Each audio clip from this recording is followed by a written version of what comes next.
Tudo bem com vocês? Bom, espero que sim, sejam bem-vindos ao nosso canal ManiG. Estou aqui para ajudar vocês nas resoluções das questões de linguagens do Enem. Bom, galerinha, a gente está corrigindo o Enem de 2024, primeira aplicação, caderno azul. E agora a gente vai para a questão 26. A questão 26, ela escreve o seguinte para a gente, ó. Por trás do universo masculino das lutas, é cada vez mais notório o aumento da participação de mulheres. Gente, desculpa pelo áudio, tá? Nessa prática corporal, algumas situações reforçam esse fenômeno de ocupação em ambientes de lutas, a inclusão de mulheres em combates de artes marciais mistas ou MMA, a transmissão televisiva de lutas de mulheres e a criação de horários específicos para elas em academias que ensinam lutas. Uma pesquisa científica mostrou menor participação e mobilização das meninas em comparação com os meninos nas aulas de educação física. Entre as justificativas discentes para essa situação está o fato de que eles relacionam a luta como uma expressão corporal masculina e, por consequência, não adequada aos interesses femininos. Dessa forma, o ensino de lutas nas aulas de educação física é atravessado por tensões relacionadas às questões de gênero e sexualidade, o que, por sua vez, pode favorecer a sua exclusão do conteúdo próprio da disciplina. Beleza, a pergunta é a seguinte: segundo o texto, apesar do aumento da participação de mulheres em lutas, a realidade na escola ainda é diferente em razão do que? Letra A, esportivização desse conteúdo. B, masculinização dessa modalidade. C, enfoque desses eventos pela mídia. D, trato pedagógico dessa manifestação. Ou E, marginalização desse tema pela educação física. Pausem o vídeo, tentem fazer vocês também. Vamos ver se vocês vão acertar, ok? Bom, galerinha, pausaram o vídeo e tentaram fazer? Bom, aqui no caso, se vocês marcaram a letra B, vocês acertaram, né? Exatamente isso, a masculinização dessa modalidade. Gente, desculpa, o áudio tá horrível. Mas enfim, deixa eu ir para um lugar mais tranquilo aqui, meu Deus. É difícil gravar vídeo hoje, mas enfim, vamos lá. Por que a B? Por trás de todo o universo masculino, as lutas é cada vez mais notório o aumento da participação de mulheres, tá? Na prática corporal. Aqui no caso, o que acontece? Essas situações reforçam esse fenômeno de ocupação em ambientes de luta, a inclusão das mulheres em combate de artes marciais mistas, enfim. Uma pesquisa científica mostrou menor participação e mobilização das meninas em comparação aos meninos. Porque, gente, infelizmente, né, relacionada à luta e expressão corporal masculina, por consequência de interesses femininos, infelizmente, ainda assim, tá? Esses esportes são vistos como masculinizados, né? A gente pode perceber que ainda assim existe o machismo, infelizmente, ainda assim existe desigualdade de gênero, sim, né? Então isso é um fato, né? Por esse motivo que, apesar de ter aumentado, que é uma coisa boa, né, a participação das mulheres em lutas, né, a realidade na escola ela é diferente devido a isso, a masculinização dessa modalidade, né, ainda assim existe o machismo, né, infelizmente. Então, isso é um fato, né, por esse motivo aqui é a alternativa B, tá bom? A mais correta. Mas agora para a questão 27. A questão 27, ela descreve o seguinte, ó. Volta e meia recebo cartinhas de fãs e alguns são bem jovens, contando como o meu trabalho, como a música mudou a vida deles. Fico no céu lendo essas coisas e me emociono quando escrevem que não são aceitos pelos meus pais por serem diferentes.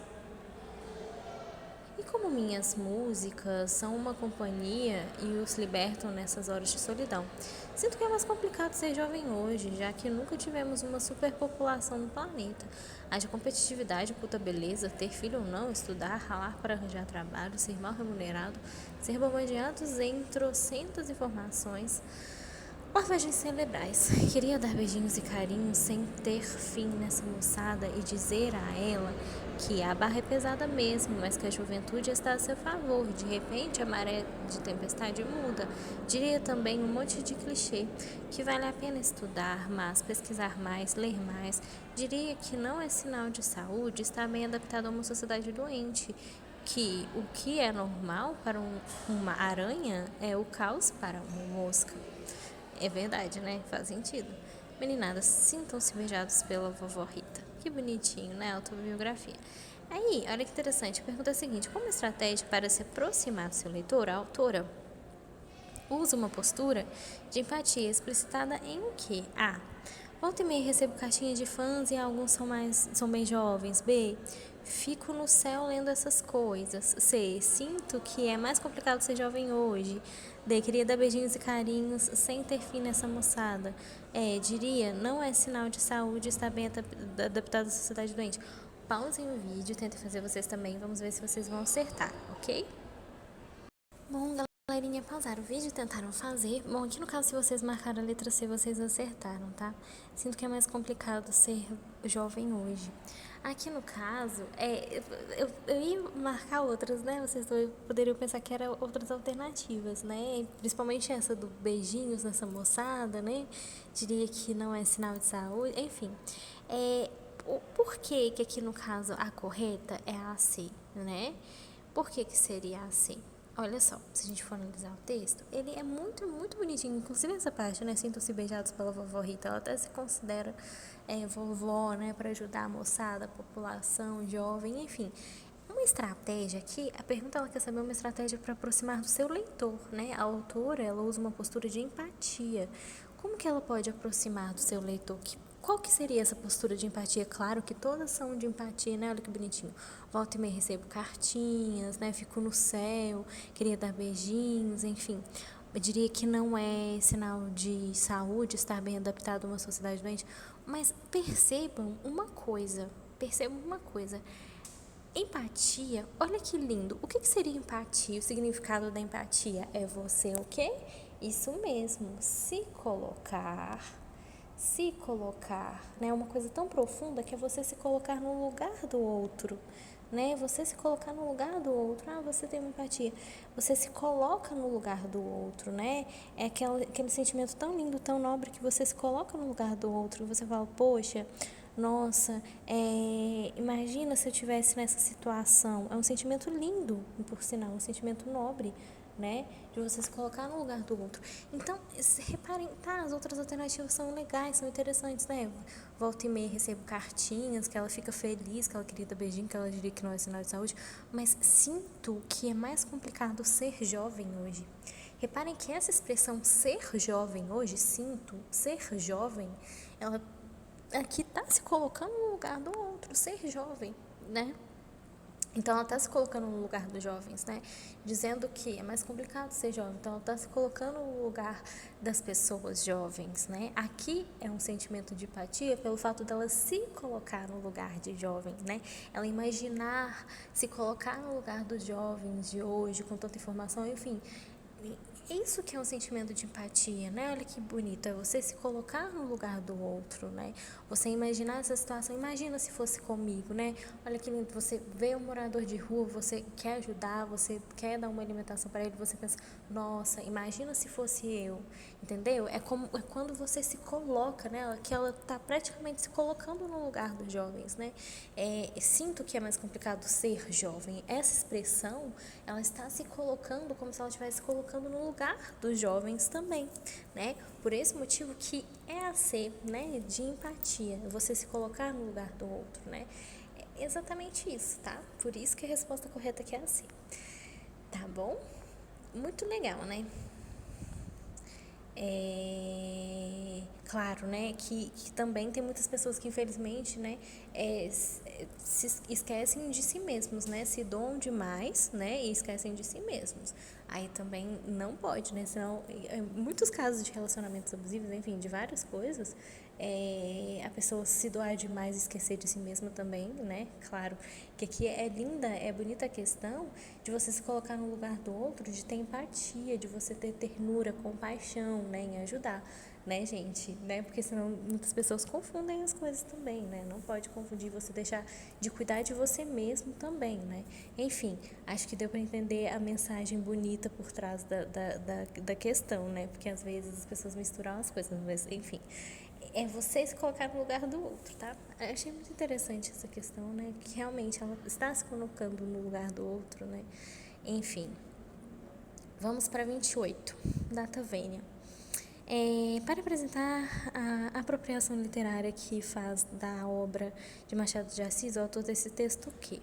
Então, olha que interessante, data vênia. Conheci Bentinho Capitu nos meus curiosos e antigos 15 anos, e os olhos de água da jovem de mata-cavalos atiraram-me, seduziram-me ao primeiro contato, aliados ao seu jeito de ser, flor e mistério, mas tomou-me também a indignação diante do narrador do seu texto, feito de acusações e vilipêndio.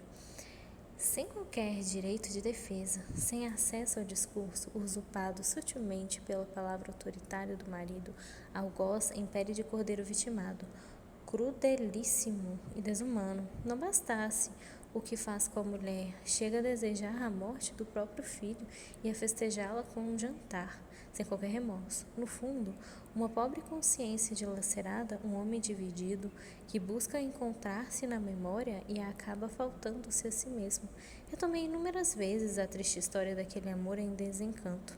Familiarizei-me ao longo do tempo com a crítica do texto. Poucos, muito poucos, escapam das bem traçadas linhas do libelo condenatório. No mínimo, concedem a ré beneplácito da dúvida, convertem-na num enigma indecifrável, seu atributo consagrador. Eis que diante de mais um retorno ao romance, vem a iluminação, porque não dar voz plena àquela mulher brasileira do século XIX, que, apesar de todas as artimanhas e do maquiavelismo do companheiro, se converte numa das mais fascinantes criaturas do gênero que foi Machado de Assis. A empresa era temerária, mas escrever é sempre um risco, apoiado no espaço de liberdade em que habita a literatura. Arrisquei-me. O resultado, este livro em que, além túmulo, como Brás Cubas, a dona dos olhos de ressaca assume, à luz do mistério da arte literária e do próprio texto do Dr. Bento Santiago, seu discurso e sua verdade. Memórias póstumas. Olha que interessante, né? A pergunta é a seguinte, ó.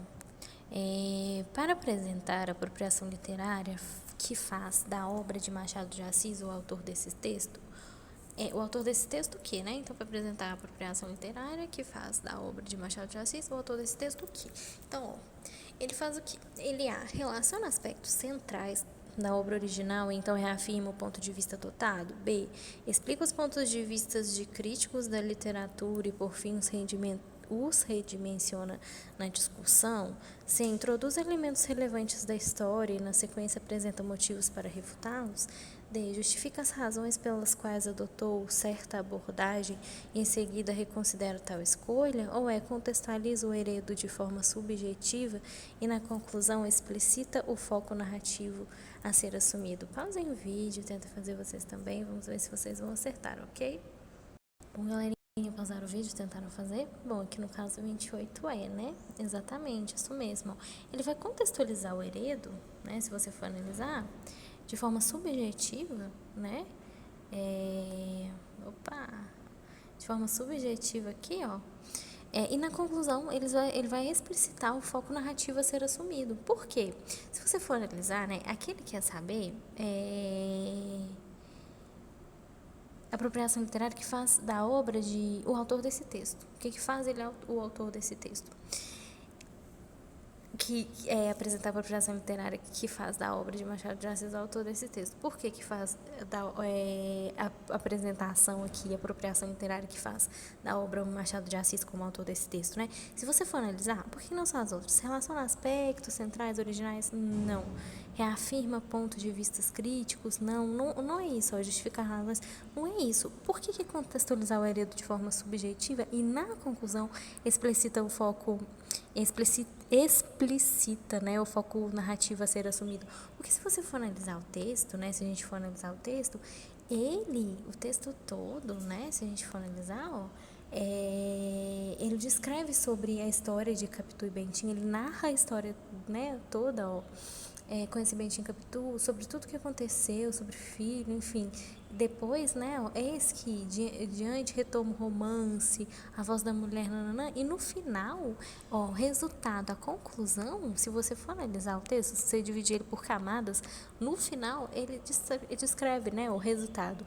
Este livro em que, além do túmulo como Brás Cubas, a dona dos olhos de ressaca, assume, a luz dos mistérios, ele cita várias obras do Machado de Assis, né? Ó, eis que diante de mais um retomo romance vem a iluminação. Por que não dá voz àquela plena mulher, né, nananã, maquiavelismo, né, sobre a história de Capitu, ó, mais fascinantes criaturas do gênio que foi Machado de Assis. Então, e ele cita depois as obras dele, né, ó, além do túmulo, como Brás Cubas, a Dona dos Olhos, de Ressaca, né, a Luz do Mistério, enfim, ele cita as obras dele, né, e cita o próprio autor também na conclusão, né, no parágrafo conclusivo. Por esse motivo que a resposta é a letra E, né? Ele quer saber aqui, ó, para apresentar apropriação literária. Como assim apropriação literária? Para destacar que sim, né, que é do Machado de Assis, que ele é autor dessas obras, né? Ele justamente vai contextualizar o Heredo de forma subjetiva e na conclusão, justamente nessa parte finalzinha aqui, ó, que ele vai explicitar, né, o foco narrativo a ser assumido de quem é a obra, né? Como se ele mostrasse, olha, ele é autor de tudo isso, né? De forma clara, objetiva aí nessa conclusão, tá bom? Por esse motivo que a nossa resposta correta aqui seria a letra E, tá bom? Então tá, vamos agora para vamos para 29, né? Questão 29. A questão de 29, ela descreve o seguinte, ó. Meu irmão é filho adotivo. Há uma tecnicidade no termo filho adotivo que contribui para a sua aceitação social. Há uma novidade que, por um átimo, o absolve das mazelas do passado, que parece limpá-lo de seus sentidos indesejáveis. Digo que meu irmão é filho adotivo e as pessoas também tendem a sentir como solenidade, disfarçando qualquer pesar, baixando os olhos, como se não sentissem nenhuma ânsia de perguntar mais nada. Talvez compartilhem da minha inquietude, talvez de fato se esqueçam do assunto no próximo gole ou na próxima garfada. Se a inquietude continua a reverberar em mim, é porque eu ouço a frase também de maneira parcial. Meu irmão é filho, e é difícil aceitar que ela não termine com a verdade tautológica habitual. Meu irmão é filho dos meus pais. Eu entoando que meu irmão é filho e uma interrogação sempre me salta aos lábios. Filho de quem? A resistência. Aí a pergunta é a seguinte, né? Nas reflexões do narrador, aprende-se uma perspectiva que associa a adoção a o quê? Então, olha só. A representações sociais estigmatizadas de parentalidade. B. A necessidade de aprovação por parte dos desconhecidos. C. O julgamento velado de membros do núcleo familiar. D. O conflito entre o termo técnico e vínculo afetivo. Ou E. Há inquietações próprias das relações entre irmãos. Pausem o vídeo e tentem fazer vocês também. Vamos ver se vocês vão acertar, ok? Bom, galerinha, pausaram o vídeo e tentaram fazer. Bom, aqui no caso, se vocês marcaram a letra A, vocês acertaram, tá? Tem a ver com estigma, tá, gente? Com estigmatizadas. Por quê? Tá, os outros, né? Necessidade de aprovação, não, né? Julgamento, poderia até ser um julgamento, né? Enfim, conflito, por que não são as outras? Estigma, tá, gente? O que é estigma? Inclusive, foi tema de redação. Estigmatizada quando tem uma marca, né? Sempre tem aquela marca, é uma dor, enfim, é uma marca, uma mancha social, enfim, algo que fica marcado. Aqui, o texto, a gente percebe claramente a questão de meu irmão é filho adotivo. O próprio texto já inicia, meu irmão é filho adotivo.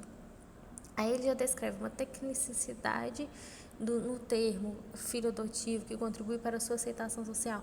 O fato disso, dessa tecnicidade nesse termo, olha só, contribui para uma aceitação social, já descreve um estigma, né? Aquela marca, né? De só pelo simples fato de dizer que uma pessoa é filha adotiva, aquela marca, se a sociedade vai ou não aceitar, enfim, aquele estigma, né? Que infelizmente é carregado, né? Do preconceito muitas vezes, né? Da pessoa, enfim.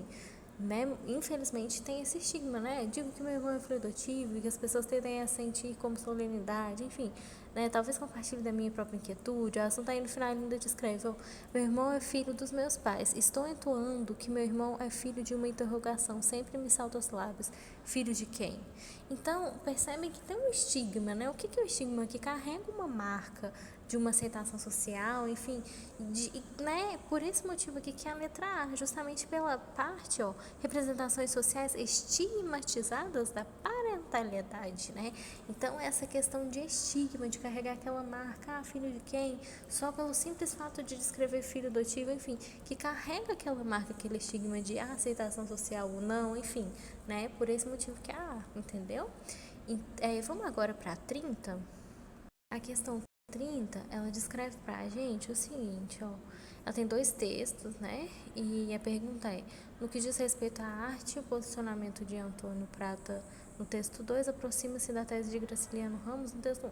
Então a gente tem que ler os 2 textos, né, pra gente ver do que se trata, né? Enfim, eu gosto de ler o comando, isso é uma dica para ajudar vocês no comando da questão, para vocês já ir com as ideias rápidas, né, para vocês já tentarem entender do que se trata a questão. Isso é uma dica muito boa, tá?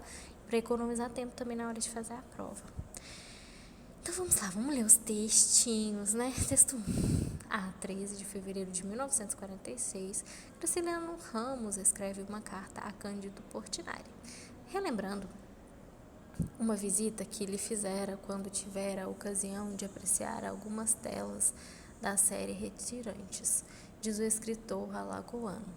Caríssimo Portinari, a sua carta chegou muito atrasada e receio que esta resposta já não ache fixados na tela a nossa pobre gente da roça. Não há trabalho mais digno, penso eu. Dizem que somos pessimistas e exibimos deformações, contudo, as deformações e essa miséria existem fora da arte e são cultivadas pelos que nos censuram. Dos quadros que você me mostrou quando almocei no Cosme Velho pela última vez, o que mais me comoveu foi aquela mãe com uma criança morta. Saí de sua casa com um pensamento horrível. Numa sociedade sem classes e sem miséria, seria possível fazer-se aquilo? Numa vida tranquila e feliz, que espécie de arte surgiria? Chego a pensar que teríamos crosmos, anjinhos cor-de-rosa e isso me horroriza. Graciliano. O 2, né? História de Ninar, adultos. Houve um tempo tão perto e, tão longe, em que a arte era um holofote na unha encravada, não um campeonato de melhores esmaltes. Raskolnikov matava velhinhas, a família de Gregor Samsa o assassinava às maçãzadas. Memórias póstumas de Brás Cubas Machado de Assis é o retrato mais perfeito de tudo que tem de pior na sociedade brasileira. Uma sequência tristemente hilária de ações moralmente condenáveis, atitudes pusilânimes, né? Cálculos mesquinhos e meus passos cretinos. A literatura, o cinema e o teatro vêm se transformando num exercício de lacração. O mal está sempre no outro. Os protagonistas são Iron Man, One Man da virtude. A pessoa sai da leitura ou da sessão não com a guarda abaixada, as certezas abaladas, mas próxima da verdade ou a falta de uma palavra melhor, da sinceridade, sai com suas certezas reforçadas. A realidade é confusa, contraditória, muitas vezes incompreensível. A arte é onde tentamos nos mostrar nus, com todos os nossos defeitos. Aí a pergunta é a seguinte, né? No que diz respeito à arte, posicionamento de Antônio Prata, no texto 2, aproxima-se da tese de Graciliano Ramos, no texto 1, uma vez que ambos o quê? Então, olha só, A, defende a dignidade do ofício dos artistas, B, conclui a arte, reforça as crenças pessoais, se apresenta a pobreza como inspiração para a arte, D, afirma o necessário caráter desestabilizador da arte ou atestam que há mudanças significativas na produção artística. Pausem o vídeo, tentei fazer vocês também, vamos ver se vocês vão acertar, ok? Bom, galerinha, pausaram o vídeo, tentaram fazer, No caso, se vocês marcaram a letra D, vocês acertaram, né? Vai se tratar aqui, ó, de afirmar, né, o necessário caráter desestabilizador da arte. Por quê? Porque se você for analisar, não só as outras, dignidade, conclui reforço, apresenta a pobreza como inspiração, é mais do que apresentar a pobreza como inspiração, né? É um questionamento, né? O caráter desestabilizador da arte. Como assim? Provocar, é exatamente essa a ideia, provocar uma crítica mesmo, né, da arte, fazer uma reflexão, né? Porque se você for olhar, são interessantes os textos. O texto 1, ele vai destacar, ele vai fazer uma crítica, né? O autor aqui, o Graciliano, ele vai fazer um elogio, né, a Portinari, né, e vai fazer uma crítica, né, a anjinhos cor-de-rosa, né, isso me horroriza.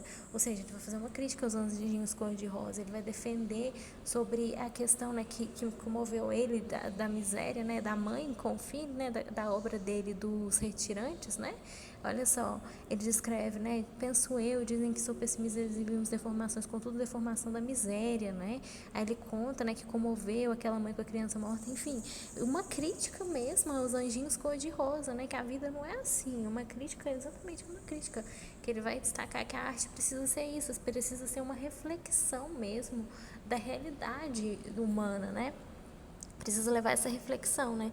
E a mesma coisa do texto 2, ele descreve sobre a lacração, sobre unhas cravadas, enfim. Ambos os textos, né, se você for analisar, eles vão destacar isso, né? Exatamente isso. É a questão de afirmar o necessário caráter desestabilizador da arte. O que é isso, né? Exatamente desestabilizar no sentido de, sim, uma crítica que para levar a reflexão, né, que nem tudo é anjinho cor-de-rosa, pelo contrário, que a realidade, ambos os textos vão defender a realidade nua e crua da vida, né, a realidade de como é a vida, e colocar a arte nisso, né, colocar a arte verdadeira, não aquela arte, né, de anjinhos cor-de-rosa, aquela arte como se tudo fosse maravilhoso, o que não é a realidade da vida, né? Exatamente por esse motivo que é a D, exatamente o caráter desestabilizador da arte no sentido de exatamente uma crítica a essa falsa, né? Essa falsa realidade de que tudo é perfeito e que de fato não é, né? Enfim, por esse motivo que é a D. Interessante, né? Vamos agora para a questão 31, né? Capítulo 48. Terpsíclore.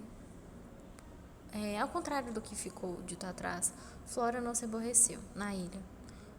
Conjeturei mal, emendo-me a tempo. Podia aborrecer-se pelas razões que lá ficam, e ainda outras que poupei no leitor apressado, mas, em verdade, passou bem a noite, a novidade da festa, a vizinhança do mar, os navios perdidos na sombra, a cidade defronte com os meus lampiões de gás, embaixo e em cima na praia e nos outeiros. Eis aí aspectos novos que encantaram durante aquelas horas rápidas. Não lhe faltavam pares, nem conversação, nem alegria alheia e própria. Toda ela compartia da felicidade dos outros. Via, ouvia, sorria, esquecia-se do resto para se meter consigo. Também invejava a princesa imperial, que viria a ser imperatriz um dia, com um absoluto poder de despedir-se, de despedir ministros e damas, visitas requerentes e ficar só, no mais recôndito do paço, fartando-se de contemplação ou de música. Era assim que Flora definia o ofício de governar. As ideias passavam e tornavam. De uma vez, alguém lhe disse, como para lhe dar força, toda a alma livre é imperatriz. Esaú e Jacó. Interessante, né? A pergunta é a seguinte: convidada para o último baile do Império, na Ilha Fiscal, localizada no Rio de Janeiro, Flora devaneia sobre aspectos daquele contexto, no qual o narrador ironiza o quê? A. Promessa de esperança como futuro regime.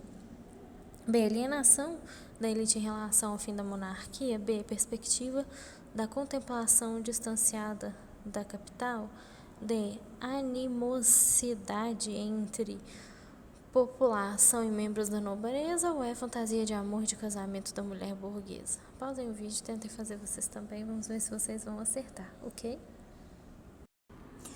Bom, galerinha, pausaram o vídeo e tentaram fazer. Bom, aqui no caso, se vocês marcaram a letra B, vocês acertaram, tá? Vai se tratar exatamente de uma alienação da elite em relação ao fim da monarquia, tá?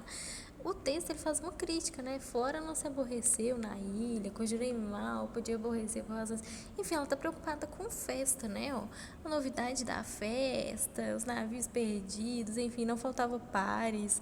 Enfim, o texto ele faz uma alienação, era assim, ó, defendia o ofício de governar, tais ideias passaram a tornar de uma vez alguém que lhe disse como para lhe dar força, toda alma ele viu imperatriz.